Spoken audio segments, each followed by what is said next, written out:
I want to go back to the very beginning of our discussion and talk about the fact that you live what you write.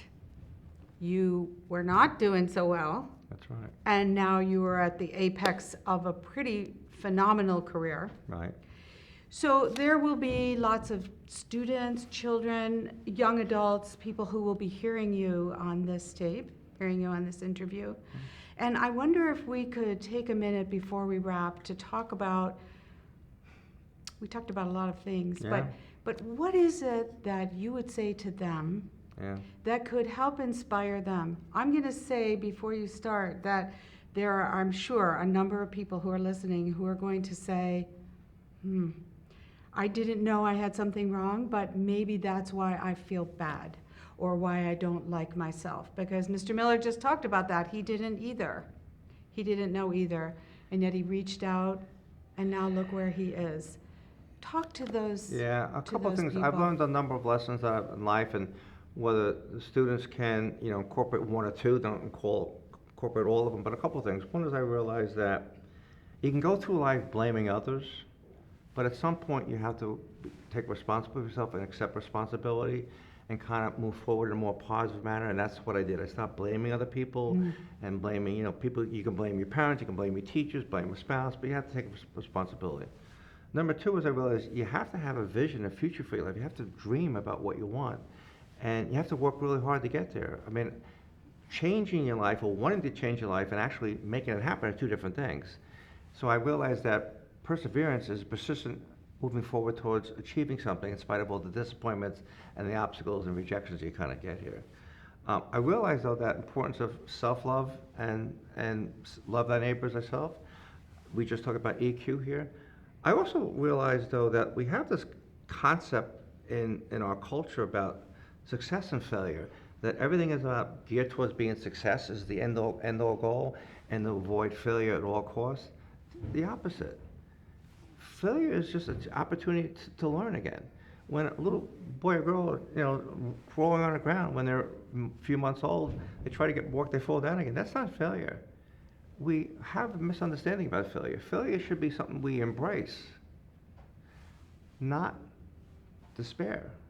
So if we're failing, we should try to learn from that. And the other thing I realize is that, we have this big thing about success, but I've met a lot of people who define themselves as successful who are not happy. Interesting. But I've rarely found someone who is happy who has not some form of success. So to me, success is really about mental well-being. It's not about how many possessions you have and the income and the title and such. I've had all them. I've made a lot of money. I've had big homes, blah, blah, blah. But it doesn't mean you're going to be happy. Happiness is a state that comes from within yourself, how you feel about yourself, based upon how you behave towards other people.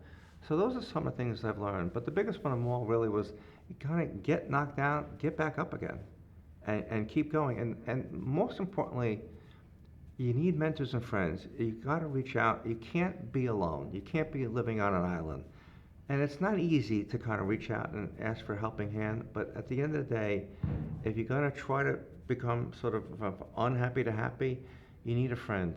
And you need to reach out and find a friend to help you. My big thing is about relationships and building resilience through relationships. Yeah. So I'm very happy to hear you say that. Yeah. And I know you talked about this before, but I want to take a minute before we end and just read this one short quote that you have. And this is from your 10, what do you call them? 10 life lessons of perseverance and determination. There you go. Okay, well, this is number 2, I think. Is that right? Depression is not a character flaw, but the result of life trauma and biochemical flaws in your brain. It is a sign of strength to seek professional help and not a weakness. It is also highly treatable, and the more we learn about it, the better we are. So brings us back around to the depression of early life and how you found ways to address it. Well, I learned, and people told me, if you had a broken leg, you would get your leg fixed, wouldn't you? Good point. Well, if you have a broken heart, you got to get your heart fixed. And so if you suffer from depression, again, it's not your fault. You're not born depressed.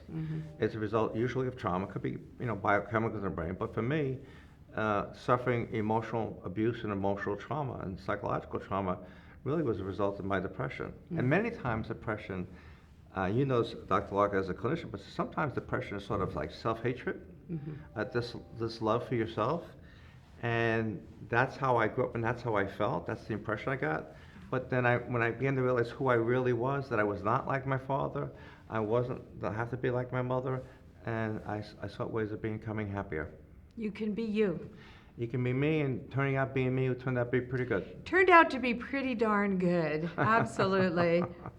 So as relationships go, and you and I now have formed one that Yep. is, I hope, going to be going on for a long Absolutely, time. definitely. So, Mr. Miller, you're going to be impressing an awful lot of people out there as they listen to your story.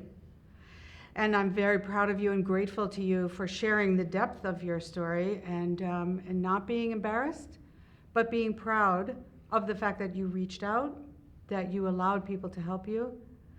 I'm hoping that those people who are listening are going to use that as a model for themselves, not be embarrassed, and to reach out to whoever they need to get the help that they need.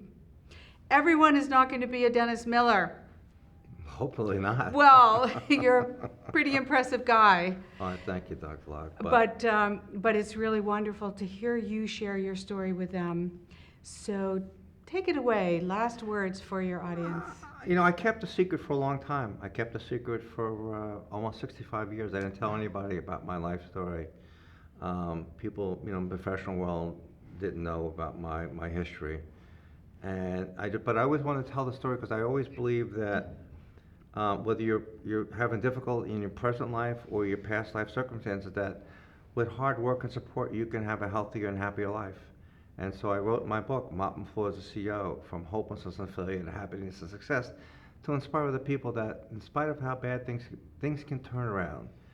And because I eventually let go of my secret and eventually reached out to Father Gantley at the time and cried and opened my eyes out and eventually got the help and kept going for help, even though I didn't like needing the help, but once I realized, boy, this was the right decision to make. I was investing in myself, investing in my life. Boy, it had a real big payoff, and I'm glad today that I'm a, you know, relatively happily successful guy.